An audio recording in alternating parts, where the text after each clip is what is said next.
And I say let's just jump right into it. Let's jump. Bad Blood. What can I say? What can I say? Starting off with a match. Match of the night, in my opinion. Yeah, and I still... I wish it would have main evented. But if it's not going to main event, then you need to have it open the show. Okay. I understand why they didn't. You got to save those returns, especially that big return of the night to close the show. I get it. If they didn't have The Rock and Jimmy return, then keep that main event match in the beginning. But it made sense. It made sense. In our last video, we even said that we thought the CM Punk and should have been the we were even like saying that for our predictions. Yeah. Which of course I won. By the way, we'll get to that. I just want to point that out. CM Punk defeated Drew McIntyre in a Hell in a Cell match. Crazy match. It was brutal. It was violent. It was bloody. It was everything they promised us it would be. And, Drew McIntyre got busted open. I don't know if you saw any of the pictures from after, but it's a nasty little gash on his head. Yeah, it was a toolbox. They used the toolbox quite a bit, which was interesting. And they used like the tools inside. That was the only thing that I was a little. I felt maybe they used the actual toolbox a little too much. The box itself. Yeah. The shot of Punk hitting McIntyre with the toolbox. Yeah, that was a good. The one that busted him open. That was a good. Good and moment. Whenever they like grabbed like the wrenches and like digged in, that Punk was brutal. hitting him with the wrench, or McIntyre was hitting Punk with the wrench. It was both. It was violent. And you saw Drew McIntyre. You see that spot where he goes for the Claymore.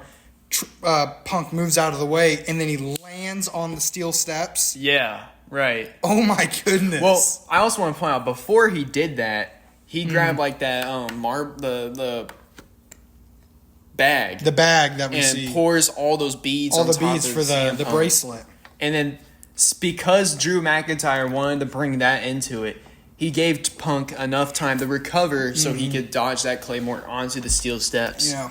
Which and then it was crazy. The match, so I like how they stayed inside the cell. Yeah. I think going outside of the cell should that should be for special moments. You shouldn't always expect them to go out of the cell in a Hell in a Cell match. And also, it was the main. If it was the main event, then maybe. But if it's like in the beginning of the show, then I felt like it was appropriate for them to stay inside. Yeah. To keep that violence contained, I felt like it. I feel like it added more violence that they didn't go outside. Yeah. That's just like my opinion. But Punk, doesn't he wraps the chain around his knee. Yeah. And hits the GTS to win the match. Great match. They kind of hit just like 50 finishers on each other, and they just kept kicking out, all that stuff. Yeah, it was it was very action packed. There's not a moment where you're sitting there thinking, "This is boring." This is okay. Let's get it on now, because both of them had like their moments where they had the upper hand, and you're just like on the edge of your seat. And Punk was busted up too. You saw the blood on his face. He needed an oxygen mask afterwards. Yeah, they needed. He just wanted to call his wife. I like how they made it look so real after the match. Like, it made you think, like, did these guys actually like almost kill each other? Yeah, and it looked like they were killing each other. Great match. 5 out of 5. Yeah. Next match was Nia Jax defeating Bayley. I think this was the outcome 99% of people expected. Yeah. Nia Jax picking up the W. I don't think anybody expected Bayley to win this match. I feel like the main takeaway from this match was whenever Tiffany Stratton was gonna cash in the middle of the match. She got caught red-handed. She got caught red-handed, so she didn't cash in. So just want to point that out. Didn't cash in. I'm thinking there's going to be some repercussions on SmackDown this Friday. Yeah.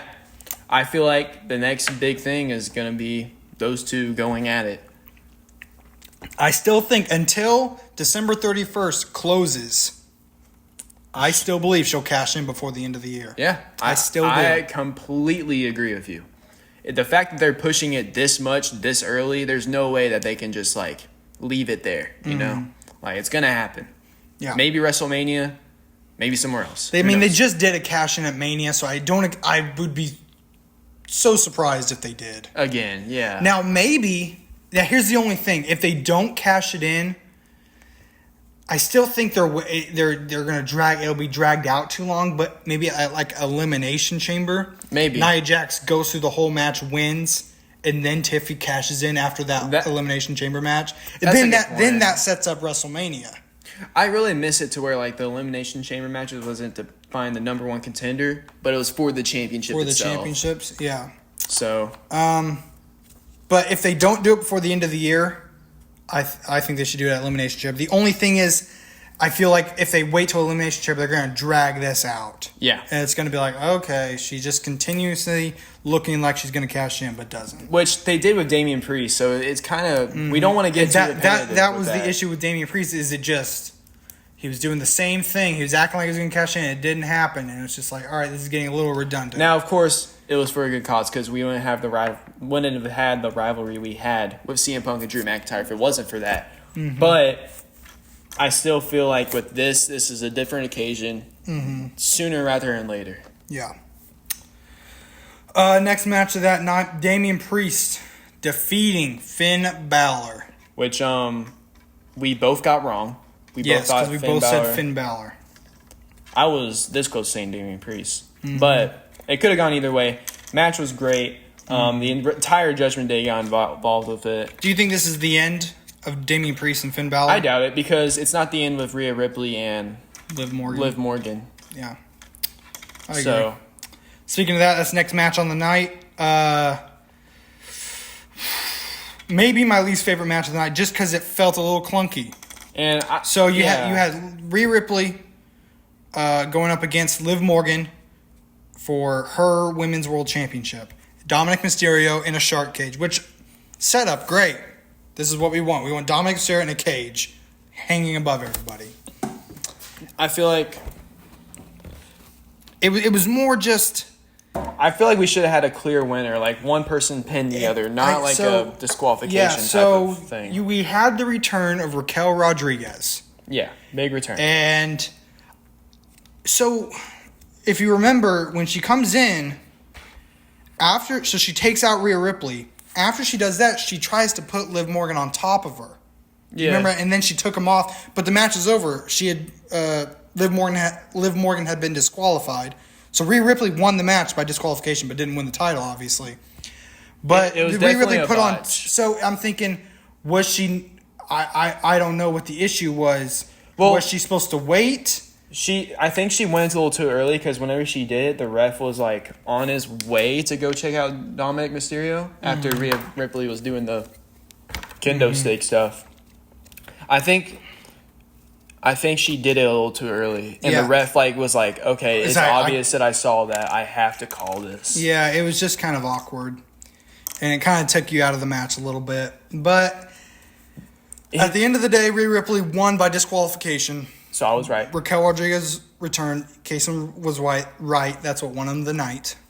And Liv Morgan lost by disqualification. Yeah, I feel like still the champ though. Still the champ. Do you think that we're going to see that Raquel Rodriguez is going to be a member of the Judgment Day? Yeah, especially after this Raw. Do you think we're going to get new women's tag team champions from these two? Ooh. Not Possibly. soon, of course. And that's something I want to touch on, I think, a little bit later. The Okay. women's tag team titles. We'll talk about that. But let's move on to the main event of the night. Cody Rhodes, Roman Reigns against Solo Sikoa and Jacob Fatu of the Bloodline. What'd you think? Overall, it was a great match. Great match. It was good for what it was, but the thing that let down the most was we know the outcome. Yeah. First of all, how it happened, though, was great. Cody Rhodes jumping off the top turnbuckle onto Jacob Fatu was insane. Loved it. Whenever the rest of the Bloodline got involved and Jimmy Uso got that little thing right there, that was awesome. Yeah, when Jimmy Uso returned, you heard that crowd pop in Atlanta. Roman Reigns gets the win from the spear, and that was awesome. The moment that we had between Roman Reigns and Jimmy Uso was great. Even after everything, I mean, Jimmy is still loyal to his tribal chief. Yeah. The OTC.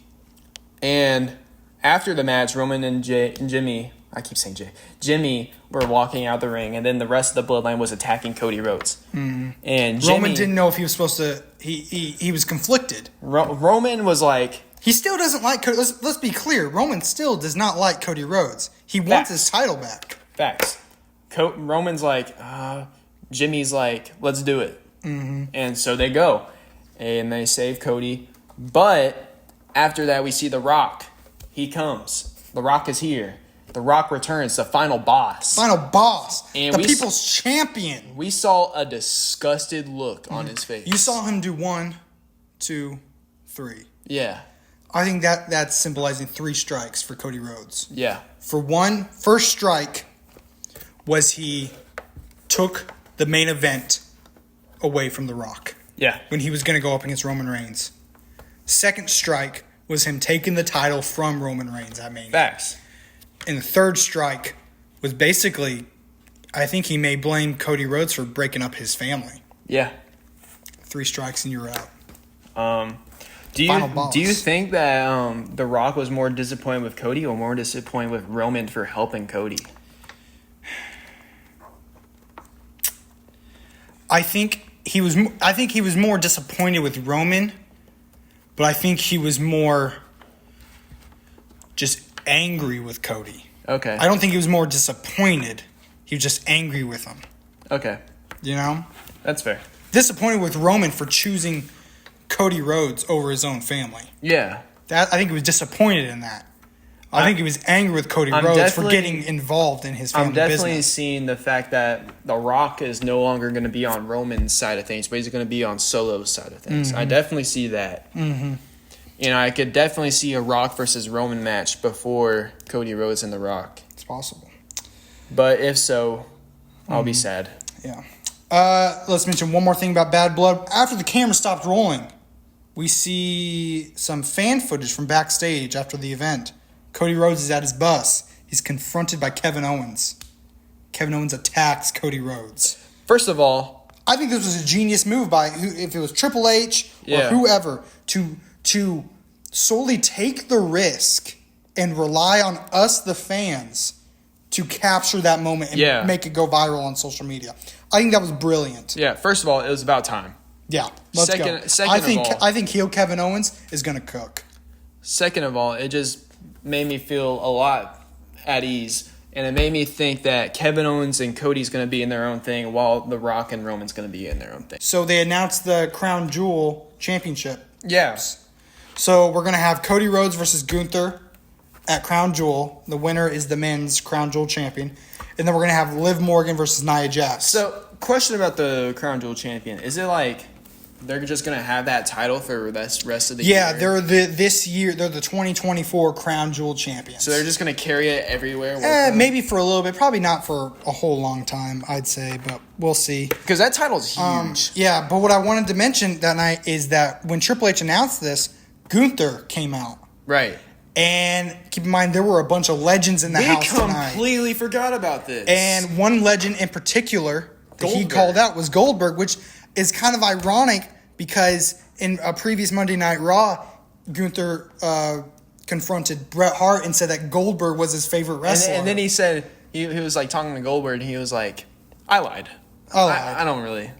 Yeah, and he was calling out his son, and Goldberg hopped the barricade. And there's a whole bunch of security guards. And Goldberg has stated that he wants basically a retirement match, which I think if it's possible, every just like legend deserves that. If they can do it, a retirement match. You know, I think, especially after they've put so much to the business. Right. Goldberg has talked about how he was promised a retirement match by Vince McMahon, and it didn't happen. And Goldberg was very upset about that. But Vince McMahon's not in the picture anymore. Triple H is. Right. And he's looking to maybe make things right because I see Gunther versus Goldberg happening in the near future. When does that happen? Royal Rumble or Mania? I think it's either one of those events. Either one. Maybe Crown Jewel. Wait, no, not Crown Jewel. No, Crown Jewel. Maybe it'll pop off at or Crown Saturday Jewel. night's main event, possibly. Maybe. I feel like that would be good. I think it will happen. I mean, they clearly, with Goldberg hopping the barricade and wanting to fight, I think they're clearly setting up Gunther versus Goldberg, and I think this will be Goldberg's retirement match. I don't think it should happen at Mania. Because we already have to have John Cena's retirement I just don't want them to wait so long. You know what I'm saying? I'm saying the Saturday night. Saturday night's main event may not be such a bad idea. especially if they're really wanting to bring eyes to that. Yeah. I mean, Gunther versus Goldberg is a main event match right there. Right. But yeah, I agree. I feel like Saturday main night's event is still going to be a very important show. Yeah.